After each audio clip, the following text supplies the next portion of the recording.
નમસ્કાર, હું છું હિના અને આપ જોઈ રહ્યા છો ઇન્ડિયા ન્યૂઝ ગુજરાતનું ખાસ બુલેટિન આપણું ગુજરાત। સમાચારની વિગતવાર વાત કરીએ। સમાચાર જોઈએ સૌપ્રથમ પંચમહાલથી। તો પંચમહાલ જિલ્લાના ઘોગંબા તાલુકામાં આવેલી ગુજરાત ફ્લોરોકેમિકલ કંપનીમાં ગેસ ગળતરની દુર્ઘટના બની છે।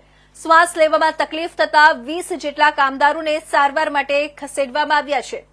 કંપનીમાં આવેલા હનુમાન મંદિરની પૂજા માટે આવેલા પૂજારી દાઝી જતા મોત નીપજ્યું છે। 5 જેટલા કામદારોને વધુ સારવાર માટે હાલોલથી વડોદરા ખસેડવામાં આવ્યા છે। રેફ્રિજરેટર અને એસીમાં વપરાતા R32 નામનું ગેસ લીકેજ થતા અફરાતફરી સર્જાઈ હતી। બનાવને પગલે જિલ્લા વહીવટી તંત્ર દોડતું થયું છે। જિલ્લા એસપી સુરેશ દુધાત અને હાલોલ એસડીએમ ઘટના સ્થળે પહોંચ્યા હતા। રેક્ટર બ્લાસ્ટ થવાની અફવા બાદ આજુબાજુના ગામ લોકોમાં ફફડાટ ફેલાયો હતો। સુરક્ષા માટે કંપનીના તમામ કામદારોને બહાર નીકળી જવા સૂચના કરવામાં આવ્યું હતું। એક તબક્કે ભય ઉભો થતા રણજીતનગરની પ્રાથમિક શાળા અને માધ્યમિક શાળા છોડી દેવામાં આવી હતી। 15 સેકન્ડમાં ગેસનું લીકેજ બંધ કરી દેતા મોટી જાનહાનિ ટળી હતી। ગેસની અસર પામેલા કર્મીઓને કંપનીમાં પ્રાથમિક સારવાર આપી હોસ્પિટલમાં ખસેડાયા હતા।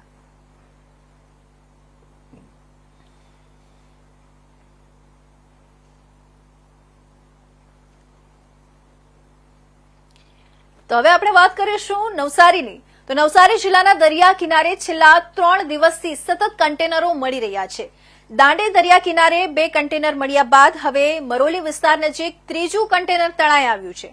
જ્યારે જલાલપુર તાલુકાના દીપલા ગામ પાસે પણ એક કન્ટેનર મળી આવતા નવસારી જિલ્લામાં અત્યાર સુધીમાં કુલ 4 કન્ટેનર મળી આવ્યા છે। મરોલી પોલીસ સ્ટેશન હદમાં આજે મળેલા કન્ટેનરમાં બેઝ ઓઇલ જેવું પ્રવાહી ભરાયેલું હોવાનો પ્રાથમિક અંદાજ છે। આ અંગે તરત જ પોલીસ કાફલો, ફાયર બ્રિગેડ અને જીપીસીબીની ટીમ સ્થળ પર પહોંચી હતી। કન્ટેનરમાં રહેલા પ્રવાહીનું સેમ્પલ લઈ ફોરેન્સિક તપાસ માટે મોકલાયું છે। દીપલા ગામના કન્ટેનરમાં લીકેજની શંકા જોવામાં આવી રહી છે। દીપલા ગામમાં મળેલા કન્ટેનરમાંથી પ્રવાહી લીકેજ થઈ રહ્યું હોવાની શક્યતા સામે આવી છે। જીપીસીબી અને ફોરેન્સિક ટીમ દ્વારા સેમ્પલ લેવામાં આવ્યા છે અને આસપાસ સુરક્ષા વ્યવસ્થા કડક કરવામાં આવી છે। સ્થાનિક તંત્રએ લોકોને કન્ટેનરથી દૂર રહેવા સૂચના આપી છે। ગુજરાતના દરિયા કિનારે અત્યાર સુધીમાં મળેલા કન્ટેનરોની યાદી, જેમાં પહેલા નંબર પર પોરબંદર દરિયા કિનારે સૌપ્રથમ કન્ટેનર મળ્યું, બીજું મુન્દ્રા એટલે કે કચ્છમાં બીજું કન્ટેનર મળી આવ્યું, ત્રીજું દ્વારકા જ્યાં ત્રીજું કન્ટેનર દરિયામાં તણાઈ આવ્યું, ચોથું મીઠાપુરમાં ચોથું કન્ટેનર મળી આવ્યું, માંડવીમાં 5મું કન્ટેનર બહાર આવ્યું અને નવસારીમાં દાંડી દરિયા કિનારોમાં 6ઠું અને 7મું કન્ટેનર 2 દિવસમાં મળી આવ્યું। જ્યારે 7મા નવસારીમાં દાંડી નજીક 8મું કન્ટેનર મળ્યું, 8માં જલાલપુરના દીપલા ગામ નજીક 9મું કન્ટેનર મળ્યું। 48 કન્ટેનર દરિયામાં પડ્યા હતા। પ્રાપ્ત માહિતી મુજબ જૂન 2025માં યુએઈના ઝેદ્દા પોર્ટથી ઓમાનના સલાલા પોર્ટ તરફ જતું ફોનિક્સ શિફ્ટિંગ કંપનીનું જહાજ દુર્ઘટનાગ્રસ્ત બન્યું હતું। આ દુર્ઘટનામાં કુલ 48 કન્ટેનર દરિયામાં પડી ગયા હતા। હવે એમાંથી કેટલાક કન્ટેનરો ગુજરાતના દરિયા કિનારે તણાઈને આવી રહ્યા છે। હજી પણ કન્ટેનરો મળવાની શક્યતા છે। દરિયામાં હજી પણ અનેક કન્ટેનરો તણાઈ રહ્યા છે। તેથી આવનારા દિવસોમાં નવસારી સહિત ગુજરાતના અન્ય દરિયા કિનારે વધુ કન્ટેનરો મળી શકે છે। સુરક્ષા એજન્સીઓ અને સ્થાનિક તંત્ર ચાંપતી નજર રાખી રહ્યું છે, જેથી કોઈ અનિચ્છનીય ઘટના ન બને।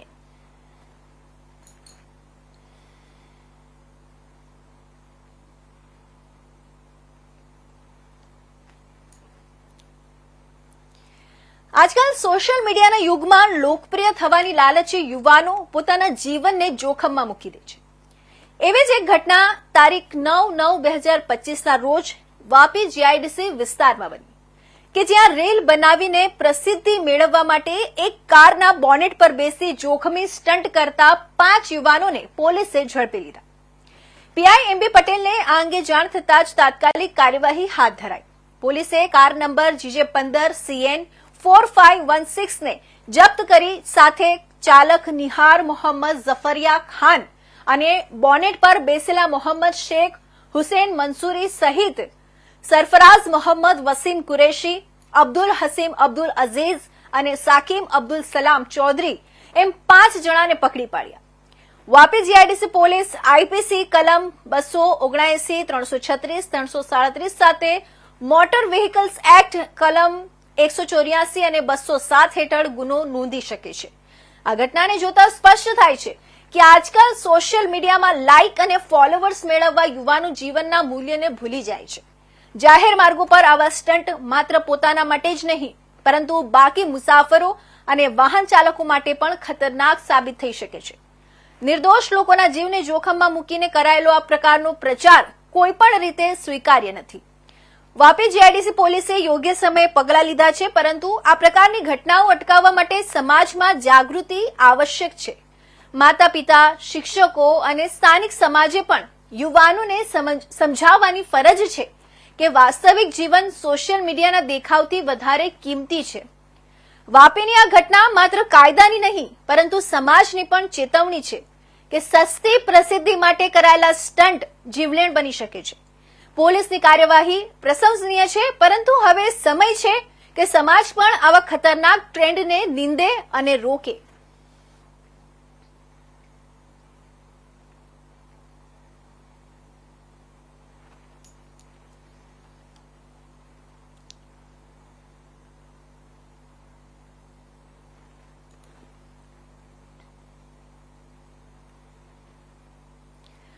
તો આગળ વાત કરીશું આપણે વાપીની.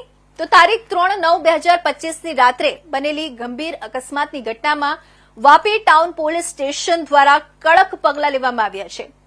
પ્રેસ નોટ મુજબ રાત્રે 11 વાગ્યાના સમયે વાપી ટાઉન વિસ્તારમાં ક્રેટા કાર નંબર GJ15CH0178 નો ચાલક બેફિકરી રીતે ગાડી હંકારતો હતો.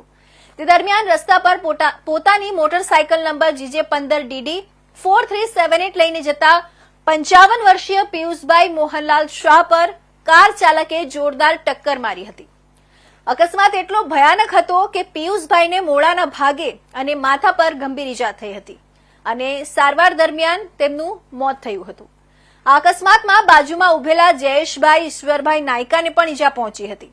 ઘટનાને લઈને સ્થાનિકોમાં ભારે ચકચાર મચી ગઈ હતી. પોલીસ તંત્ર તરત જ ઘટના સ્થળે દોડી આવ્યું અને સમગ્ર મામલે ગંભીરતાપૂર્વક તપાસ શરૂ કરી. પીએસઆઈ BS સોલંકી દ્વારા કાર્યવાહી હાથ ધરાઈ હતી, જેમાં આરોપી વિજય સોયનાથ ગાય રહેવાસી વાપી પ્રમુખ ગ્રીન 802 G3 બિલ્ડિંગ ચલાને પોલીસે ઝડપી પાડ્યો છે. પ્રાથમિક તપાસ દરમિયાન સામે આવ્યું છે કે આરોપી બેદરકારીપૂર્વક વાહન ચલાવતો હતો. આ મામલે પોલીસ દ્વારા આઈપીસી કલમ 279 બેદરકારીપૂર્વક વાહન ચલાવવું, 337 ઈજા પહોંચાડવી, 304(2) મનુષ્યવધની કલમ તથા મોટર વાહન અધિનિયમની સંબંધિત કલમો હેઠળ ગુનો દાખલ કરવામાં આવ્યો છે. વાપી પોલીસની આ કાર્યવાહી દર્શાવે છે કે હવે બેદરકારીપૂર્વકના ડ્રાઇવિંગ અને તેના કારણે થતા અકસ્માતોને સામાન્ય ગુના તરીકે નહીં પણ ગંભીર ગુનાની શ્રેણીમાં ગણવામાં આવશે.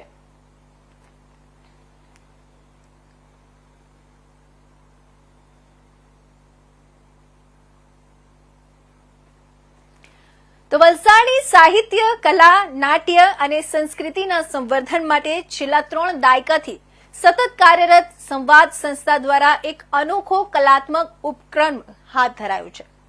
વલસાડના શાંતિવન રિસોર્ટ ખાતે ગાંધીનગરની પ્રસિદ્ધ રામસખા ગ્રુપ દ્વારા પ્રાચીન લોક સંગીત અને ભક્તિ સંગીતનો રસાળ કાર્યક્રમ યોજાયો. વરસાદી રાત્રે સંગીતના સ્વરો અને ભજનોની મધુર ગૂંજથી આખું વાતાવરણ ભક્તિમય બની ગયું.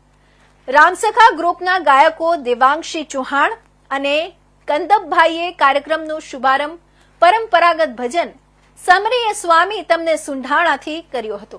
ત્યારબાદ પ્રભાતિયા, ઉર્મી ગીતો, મીઠાના પદો, નરસિંહ મહેતાના ભજન, મોચીઓના વિરહ ગીતો તેમજ લોકગીતોની સુવાસ શ્રોતાઓ સુધી પહોંચાડવામાં આવી.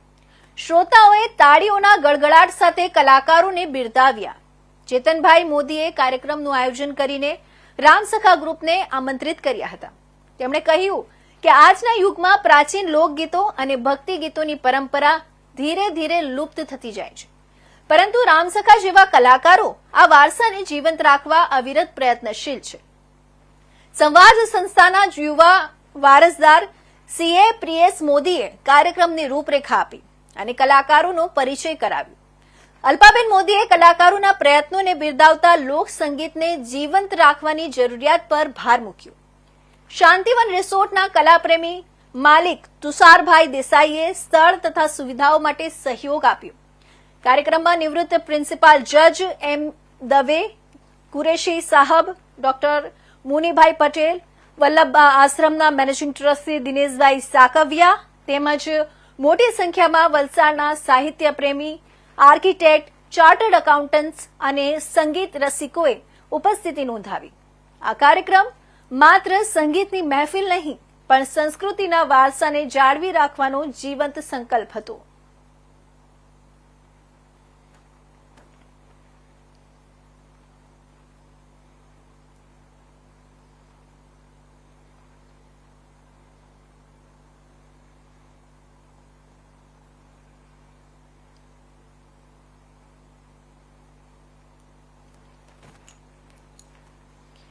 તો હવે આપણે વાત કરીશું મોડાસા નગરપાલિકાનો વિસ્તાર વધારવાના સરકારના નિર્ણયનો વિરોધ કરવામાં આવી રહ્યો છે.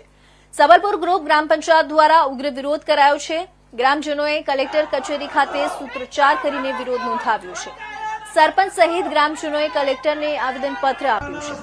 ગઈકાલે અર્બન ડેવલપમેન્ટ અને અર્બન હાઉસિંગ વિભાગ દ્વારા ઓફિશિયલ નોટિફિકેશન જાહેર કર્યું હતું.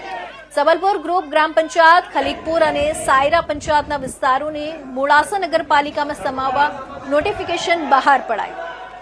સબલપુર ગ્રુપ ગ્રામ પંચાયતને મોડાસા નગરપાલિકામાં ન સમાવવા રજૂઆત કરવામાં આવી છે.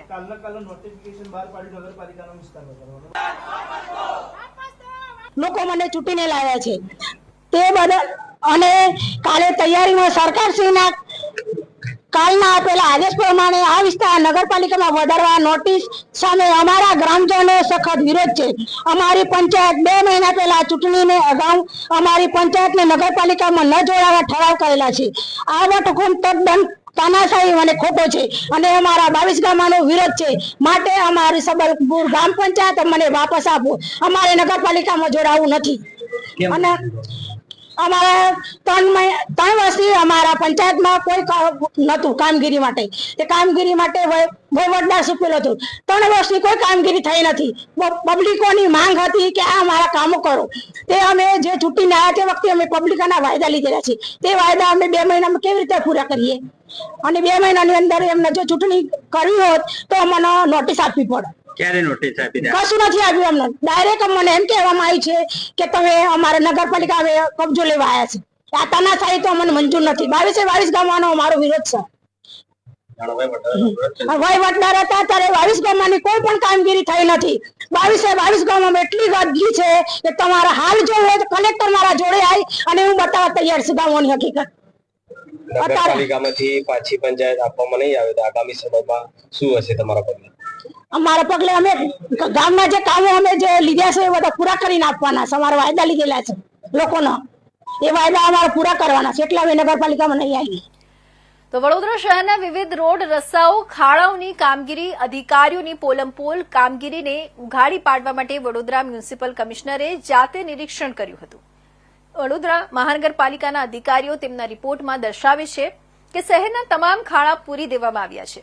જો કે પાલિકાના આ સિપાહીઓ પોતાના સેનાપતિને સાચી હકીકતથી અવગત કરાવવાના બદલે ખોટી માહિતી પીરસતા આખરે પાલિકા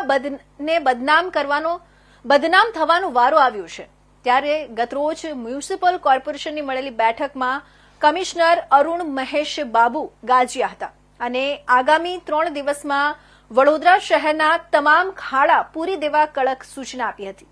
જોકે અધિકારીઓની કામ અંગેની પોલમપોલ અને ખોટા રિપોર્ટની મ્યુનિસિપલ કમિશનરને ગંધ આવતા આજે તેઓ વડોદરાના રસ્તા પર ખાડા પુરાવા અંગે ખુદ જાત નિરીક્ષણ કરી નિરીક્ષક માટે રસ્તા પર ઉતર્યા હતા. સૌપ્રથમ મીડિયાના મિત્રોને આભાર. અમે અત્યારે જે વડોદરા સિટીની અંદર ચોમાસા પછીનું જે અત્યારે ડ્રાય સ્પેલ મળ્યું છે, આ ડ્રાય સ્પેલને લઈને અમે તમામ રોડ્સની અંદર જે પોટહોલ્સ જે ફરિયાદો મળી રહ્યા છે એ પોટહોલ્સને અમે ફિલ કરવાનું અને પેચવર્ક શરૂ કરવા માટે અમે નક્કી કરીને પરમ દિવસથી કામ શરૂ થઈ ગઈ છે. અલગ અલગ ઝોન્સમાં, અલગ અલગ વોર્ડ્સમાં ડેપ્યુટી એન્જિનિયર્સ અને એક્ઝિક્યુટિવ એન્જિનિયર્સના ટીમ્સ દ્વારા એમને જે ARC કોન્ટ્રાક્ટ હોય એના થ્રુ જે લોકો કામગીરી કરી રહ્યા છે. અત્યારે આ વખતે અમે પહેલીવાર વડોદરામાં જેટ પેચર મશીનને પણ ઇન્ટ્રોડ્યુસ કરી રહ્યા છે, જેથી કરીને કામ બહુ ફાસ્ટ થઈ શકે અને ફાસ્ટ ટ્રાફિક મૂવમેન્ટ પણ થઈ શકે. બાકી રૂટીનમાં આપણે ગ્રીડ મિક્સ કરીને કરીએ તો થોડું ટાઈમ પણ આપવું પડશે અને આ કરવાની પેચવર્કની કામગીરીમાં પણ સમય થોડો વધારે થતો હોય છે. એટલે હાલ આપણે ઇમરજન્સી મોડમાં અત્યારે જેટ પેચિંગ મશીન અમે એક લાવ્યા છે. આવનારા દિવસમાં હજી 3 લાવીશું, એટલે એક ઝોનમાં વહેલા તકે કામ પોટ હોલ્સ ફિલિંગની કામગીરી થઈ શકે એના ઉપર કામગીરી કરીશું, કારણ કે આના કારણે પબ્લિકની નારાજગીને પણ દૂર કરી શકાય અને જે પહેલાંથી જે રોડ વર્કની રિપેર કરવાનું છે એનું પણ કામગીરી વહેલા તકે થઈ શકે. આ સિવાય પણ જનરલ વર્ક્સમાં પણ નોર્મલ રીતે પણ અમે કામગીરી કરીશું. એટલે હોટમિક્સ પ્લાન્ટને પણ શરૂ કરી દેવામાં આવી છે. અત્યારે જ ડ્રાય સ્પેલ મળી છે એટલે 2 મહિના પછી, એટલે વહેલા તકે આ ખાડાઓ પુરાવાની કામગીરી વીએમસી દ્વારા હાથ ધરવામાં આવ્યું છે. અને બીજું આ પેચવર્ક સિવાય જે રોડ પ્રોજેક્ટ દ્વારા 18 મીટરની ઉપરની રોડ છે, આ બધાની અત્યારે ટેન્ડર પ્રક્રિયામાં પ્રોસેસમાં છે. અમુક તો વર્ક ઓર્ડર પણ અપાઈ ગયું છે. એટલે જે પણ આ વખતે જે પહેલાંથી જ અમે ખર્ચા કરતા હતા વડોદરામાં, એના કરતાં 45% વધારે અમે બજેટમાં લેવા માટે પણ નક્કી કર્યું છે. આવનારા વર્ષમાં જે બજેટ પણ છે એમાં રોડ વર્ક્સ માટે પણ સ્વર્ણિમ અને અમૃતમાંથી પણ જે કામો કરવામાં આવી છે એમાં મેક્સિમમ રોડ્સને કરવું પડશે, જેથી કરીને વડોદરાની રોડ્સને પણ સારી રીતે અમે કરી શકાય. આવનારા દિવસોમાં રોડ કન્સલ્ટન્ટ્સને પણ લાવવાની અમે નક્કી કર્યું છે. જે પહેલાંથી જ રોડ કન્સલ્ટન્સ પેન્ડિંગ હતા એ નવઝ હતી, અત્યારે આ વખતે લગભગ 3 થી 4 કન્સલ્ટન્ટ ઝોન વાઇઝ પણ અમે નિમણૂક કરીને કામગીરી હાથ ધરવા માટે નક્કી. તો સુરેન્દ્રનગરના મૂડી બસ સ્ટેન્ડમાં વિદ્યાર્થીઓ અને મુસાફરોને પડી રહેલી મુશ્કેલીઓ બાબતે આજે મોટી સંખ્યામાં વિદ્યાર્થીઓને સાથે રાખીને સુરેન્દ્રનગર જિલ્લા એનએસયુઆઈના પ્રમુખ પરમાર યશપાલસિંહ દ્વારા ગુજરાત રાજ્ય માર્ગ વાહન વ્યવહાર નિગમના સુરેન્દ્રનગર ડેપો મેનેજરને આવેદનપત્ર પાઠવવામાં આવ્યું હતું. મૂડી બસ સ્ટેન્ડ કરોડોના ખર્ચે બનાવવામાં આવ્યું છે, પરંતુ આ બસ સ્ટેન્ડમાં વિદ્યાર્થીઓ માટે પાસ ટિકિટ રિઝર્વેશન અને સીસીટીવી કેમેરા સહિતની સુવિધા મામલે એનએસયુઆઈએ ડેપો મેનેજર સુરેન્દ્રનગરને લેખિત અન્ય મૌખિક રજૂઆત કરી હતી. હાલમાં વિદ્યાર્થીઓને બસ પાસ કઢાવવા માટે સુરેન્દ્રનગર શહેર સુધી લાંબુ થવું પડે છે, જેના કારણે સમય અને પૈસાનો વ્યય થાય છે. તેવી જ રીતે લાંબા અંતરના મુસાફરોને પણ ટિકિટ રિઝર્વેશનની સુવિધા ન હોવાથી મુશ્કેલી પડે છે. વધુમાં મુસાફરોની સુરક્ષા માટે અત્યંત આવશ્યક એવા સીસીટીવી કેમેરા પણ બસ સ્ટેન્ડ પર લગાવવામાં આવ્યા નથી, જે સુપ્રીમ કોર્ટના નિર્દેશોનું ઉલ્લંઘન કરી રહ્યું હોવાનું જણાવી એનએસયુઆઈ દ્વારા ચીમકી પણ ઉચ્ચારી હતી. જો આગામી 30 દિવસમાં આ તમામ પ્રકારની સુવિધા ઉપલબ્ધ નહીં કરવામાં આવે તો ના છૂટકે એનએસયુઆઈ અને વિદ્યાર્થીઓ દ્વારા ગાંધી ચિંધ્યા માર્ગે ઉગ્ર આંદોલન કરવામાં આવશે.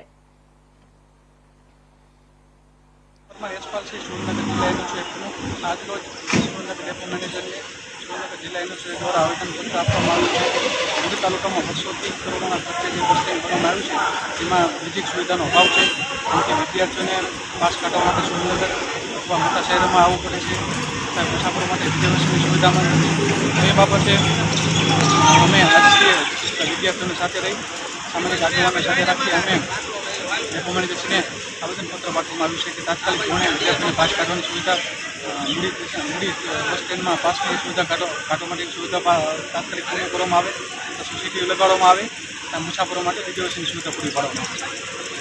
હા, આજે મને national student union of India તરફથી જે રજૂઆત મળી છે મૂડી બસ સ્ટેન્ડના ખાતે વિદ્યાર્થી પાસ રિઝર્વેશન અને સીસીટીવી કેમેરા લગાવવાની જે રજૂઆત મળી છે એ તાત્કાલિક આજે જ અમે આ રજૂઆતને અમારા વિભાગીય કક્ષાએ મોકલી અને જેટલું સત્વરે કામ સીસીટીવીનું અને જે રિઝર્વેશન સિસ્ટમ ને પાસ નીકળવાની સિસ્ટમ તાત્કાલિક જેટલી ઝડપીથી કામ પૂરું થાય તે મુજબ અમે વિભાગીય કચેરીએ રજૂઆતો આજના દિવસે મોકલી આપી. તો બનાસકાંઠા જિલ્લાના સુઈગામ, ભાભર, વાવ અને થરાદ તાલુકામાં વરસાદને પગલે અસરગ્રસ્ત થયેલા વિસ્તારમાં જિલ્લા કલેક્ટર મિહિર પટેલની આગેવાની હેઠળ વહીવટી તંત્ર દ્વારા રાઉન્ડ ધ ક્લોક કામગીરી હાથ ધરવામાં આવી છે. આજે તારીખ 10 સપ્ટેમ્બરના રોજ કલેક્ટરના નેતૃત્વ હેઠળ વહીવટી તંત્ર દ્વારા કુલ 1,50,000 ફૂડ પેકેટ તથા 1 લાખ પાણીની બોટલ અસરગ્રસ્ત વિસ્તારમાં વિતરણ કરવામાં આવી રહી છે. જિલ્લા વહીવટી તંત્ર અને બનાસ ડેરીના સહયોગથી આ ફૂડ પેકેટ તૈયાર કરાયા છે. ફૂડ પેકેટમાં સુખડી, ચવાણું, પાપડી, ગાંઠિયા સહિતનો સૂકો નાસ્તો પેક કરવામાં આવ્યો છે. વરસાદમાં ફસાયેલા જરૂરિયાતમંદ લોકોને આ ફૂડ પેકેટ અને પાણીનું વિતરણ કરવામાં આવી રહ્યું છે. ધાનેરા પ્રાંત અધિકારીએ જણાવ્યું કે સરકાર અને કલેક્ટરના સીધા માર્ગદર્શન હેઠળ અસરગ્રસ્ત વિસ્તારમાં ફૂડ પેકેટ અને પાણીનું વિતરણ કરવામાં આવી રહ્યું છે. ગઈકાલે 2 લાખથી વધુ ફૂડ પેકેટ અને પાણીની બોટલ વિતરણ કરાઈ છે અને આજે પણ વધુ 2 લાખ ફૂડ પેકેટ અને પાણીની બોટલ વિતરણ કરવાની કામગીરી ચાલુ છે. આજે સુઈગામ તાલુકાના કણોઠી, લીંબાળા, મમાણા, કરોટી, સુઈગામ સહિતના વિસ્તારમાં ફૂડ પેકેટ અને પાણીની બોટલ વિતરણ કરવામાં આવી રહી છે. જે વિસ્તારમાં વરસાદી પાણી ઓછું થયું છે ત્યાં ટેન્કર દ્વારા પાણી આપવાની વ્યવસ્થા પણ કરાઈ છે. સુઈગામમાં જે છેલ્લા 3 દિવસથી વરસાદ હતો, 24 કલાકથી વરસાદ બંધ છે, પણ જે પાણી ભરાયેલા છે સુઈગામ અમને વાવના ગામડાઓમાં, ત્યાં અમે રાહત કામગીરી ચાલુ છે. સતત રાજ્ય સરકારના માર્ગદર્શનથી જિલ્લા વહીવટીતંત્ર, માન્ય કલેક્ટર સાહેબની સૂચના મુજબ અમે છેલ્લા 2 દિવસમાં 2 લાખથી વધારે પાણીના પેકેટ અને ફૂડ પેકેટ સપ્લાય કરી ચૂક્યા છીએ. આજે પણ તમે જુઓ છો સપ્લાયનું કામગીરી ચાલુ છે. આજ સાંજ સુધીમાં સુઈગામ અને વાવ તાલુકાની અંદર અમે 2 લાખથી વધારે ફૂડ પેકેટ પણ આપીશું અને જ્યાં જ્યાં જરૂર પડે ત્યાં હવે પાણી ઓછા છે ત્યાં સીધી ટેન્કર દ્વારા પણ પીવાના પાણીની સપ્લાય અમે કરી રહ્યા છીએ. તો વાત કરીએ વલસાડની. વલસાડ જિલ્લાના કપરાડા અને ધરમપુર તાલુકામાં અત્યાર સુધી સિઝનનો 135 ઇંચથી વધારે વરસાદ વરસ્યો છે. છેલ્લા 1 અઠવાડિયામાં 25 ઇંચથી વધારે વરસાદ વરસતા કપરાડાના અંતરિયાળ વિસ્તારના ગામો, અનેક નદી નાળા પર નાના કોઝવે અને પુલનું મોટા પાયે ધોવાણ થયું છે. કપરાડાના અંતરિયાળ અને ડુંગરની ગોદમાં આવેલા સિલધા ગામમાં પણ કોઝવે ધોવાઈ જતા લોકો તંત્રની મદદની રાહ જોઈ રહ્યા હતા, પરંતુ કોઈ કાર્યવાહી નહીં થતા તંત્રની મદદની રાહ જોઈ થાક્યા બાદ લોકો જાતે જ શ્રમદાન કરી અને આ કોઝવેના ધોવાણને રિપેર કરવા પ્રયાસ કરી રહ્યા છે. કેટલાક ગામોમાં અને પુલ પર એટલા મોટા ખાડા પડ્યા છે કે વાહનો પસાર થઈ શકતા નથી. આથી પાણી ઉતર્યા બાદ પણ ગામોના લોકો પરેશાનીનો સામનો કરવો પડી રહ્યો છે. રસ્તાઓ અને કોઝવે અને નાના પુલોનું ધોવાણ થયું હોવા અંગે તંત્રને અનેક વખત રજૂઆતો છતાં પરિસ્થિતિ અને સમસ્યા ઠેરની ઠેર રહી છે. આથી કેટલાક ગામોમાં તંત્રની મદદની રાહ જોયા વિના જ લોકો પોતે જ શ્રમદાન કરી અને આવા પુલ પર કોઝવે રિપેર કરતા હોય તેવા પણ બનાવો સામે આવ્યા છે. આ પ્રથમ વર્ષ જ નથી, પરંતુ દર વર્ષે આ વિસ્તારના અંતરિયાળ ગામોની આ જ સમસ્યા છે. તાલુકામાંથી અસંખ્ય નદી નાળાઓ પસાર થાય છે. ભારે વરસાદ વખતે કલાકો સુધી નદી અને ખાડીઓના પાણી કોઝવે, નાના પુલ અને રસ્તા પર ફરી વળે છે. આથી પાણી કોઝવે પરથી પસાર થતું હોય છે તે વખતે તો વાહન વ્યવહાર ઠપ થઈ જાય છે, પરંતુ પાણી ઉતર્યા બાદ પણ રસ્તાઓને કોઝવે ધોવાઈ ગયા હોવાથી અવરજવરમાં લોકોએ પરેશાનીનો સામનો કરવો પડી રહ્યો છે. આથી તંત્રની બેદરકારી અને રેડિયાળ વહીવટને કારણે લોકોમાં રોષ છે. ત્યારે તાલુકા પંચાયતના સભ્યો પણ તંત્રને અનેકવાર રજૂઆત કરી ચૂક્યા છે. મારું નામ ઇનુસભાઈ બાબુભાઈ વેજલ. એમાં સાહેબ અમારી એવી છે કે જેથી પાણી શરૂઆત થાય ત્યાંથી પુલનું ધોવાણ ચાલુ જ રહે ને જરાક બી વરાત આવે, ઉપરથી પૂર આવે એટલે પુલની ઉપર ચડી જ જાય, એટલે ત્યાંથી પુલનું બધું ધોવાણ થઈ જાય. દર વર્ષે અમારે છે ને સાહેબ જાતે પોતે જ અમે ને થોડાક મજૂર લાવીને અમે છે ને તે લોકોને ખાલી ખર્ચો જેવો આપીએ, ઠંડુ પાંડુ પીવડાવે એવું કામ અમે કરીએ છીએ. જાતે જ કરવા પડે સાહેબ. અમને છે ને પુલની માંગ કરી પણ તે હજુ સુધી પુલને કંઈ નક્કી નહીં આવ્યું. નરેન્દ્ર જોગરા. સિલધા એવું ગામ છે કે અંતરાળ વિસ્તારમાં ગામ આવેલું છે અને કપરાડા તાલુકામાં જોવા જઈએ તો સિલધામાં વધારે વરસાદ આવતો હોય છે. એટલે અહીંને વધારે વરસાદ આવતાની સાથે લો લેવલના પુલ પરથી પાણી તરત ઉપર જતું હોય છે. એટલે શિક્ષણ લેવલે છોકરાઓને શાળાએ જવા માટે બહુ તકલીફ પડે છે, કેમ કે પુલ પરથી પાણી જતો હોય તો પુલ પર ખાડા હોય એ છોકરાઓને ખબર ન પડે. એના માટે મા બાપ વાલીઓ પોતે છોકરાઓને લાવીને પુલની પેલી બાજુ મૂકી જતા હોય છે અને પાછા સાંજે લેવા આવતા હોય છે. અને રોજગારી માટે અહીંથી વાપી જતા હોય એ દરરોજના જવા માટે બી ખાડા હોય એટલે બાઇક પેલી બાજુ જતી નથી, એટલે રોજગારી માટે બી ઘણી તકલીફ પડે છે. અને જો બીમાર માણસને લઈ જવાનું તો બી બહુ ઘણી તકલીફ પડતી હોય છે. અમે આ પાણી ઉતરી ગયા પછી પણ અમે તંત્રને રજૂઆત કરી છે કે ઘણા મોટા ખાડા પડ્યા છે કે તમે આ પૂરણ કરી આપો, રિપેર કરી આપો સારું, પણ તંત્ર કોઈ જાગતું નથી. અમે વારંવાર રજૂઆત કરવા છતાં પણ અમે આ ગામના જુવાને બધા આવીને અમે અવર જવર માટે ખાલી પથ્થર રાખીને અમે માટી પૂરણ કરીને અમે હાલનો જવાબ પૂરતો કરીએ છીએ. ઈશ્વરભાઈ ધરમભાઈ તુમડા, તાલુકા પંચાયત સભ્ય, કપરાડા વિરોધ પક્ષ નેતા. કપરાડાની વાત કરીએ તો છેલ્લા 4-5 દિવસની અંદર કપરાડાની અંદર પુષ્કળ વરસાદ પડ્યો. લગભગ જે 10 થી 15 ઇંચ જેટલો વરસાદ પડ્યો અને એ વરસાદના કારણે કપરાડા વિસ્તારના બધા જ ગામડાઓની અંદર જે રસ્તાઓ બન્યા છે એ રસ્તાઓ આટલા વરસાદના કારણે રસ્તાઓ ધોવાઈ ગયા છે અને એ રસ્તા ધોવાઈ ગયા હોવાને કારણે જે અવર જવર કરીને એ લોકોને સમસ્યા પડી રહી છે. અને બીજી વસ્તુ કે જે એ કપરાડાની અંદર કેટલાક એવા વિસ્તારની અંદર છે કે જ્યાં હજુ પણ કોઝવે નાના છે અને એ કોઝવેની ઉપરથી પાણી ફરી જાય, એના પર ચડી જાય છે. એના કારણે જે લોકોની અવર જવર થાય છે અથવા તો જે દવાખાને જવું હોય કે કોઈ બાળકો શાળાએ ભણવા જતા હોય ત્યારે એ આવી સ્થિતિની અંદર આ ચોમાસાની સમયની અંદર એ બાળકો એ ત્યાં જવા માટે એ લોકોને કોઝવે ડૂબાણમાં હોય એના કારણે કોઝવે પરથી પસાર થઈ શકતા નથી. એના કારણે અમારી એ જ માંગ છે કે આવા જે કપરાડાની અંદર કેટલાય એવા છે, અમારી પાસે ઘણી બધી રજૂઆત પણ આવી છે અને એ ખાસ કરીને સિલ્લા ગામની અંદર એક ચીકેચીમાળી ફળિયું છે અને એ ચીકેચીમાળી ફળિયાની અંદર લગભગ 200-250 ઘરો છે અને એની જ્યારે ચોમાસું હાલના 4-5 દિવસ પહેલાં વરસાદ પુષ્કળ અને એના કારણે જે લોકોનો ગામની અંદર જે સંપર્ક થયો છે તે થયો નથી. એ તો અમારી એ જ માંગ છે અને અમે તો હાલના અત્યારના આજના ખાસ બુલેટિન આપણું ગુજરાતના મહત્વના સમાચારમાં બસ આટલું જ. નવા સમાચાર સાથે ફરી મળીશું. ત્યાં સુધી રજા આપશો. નમસ્કાર.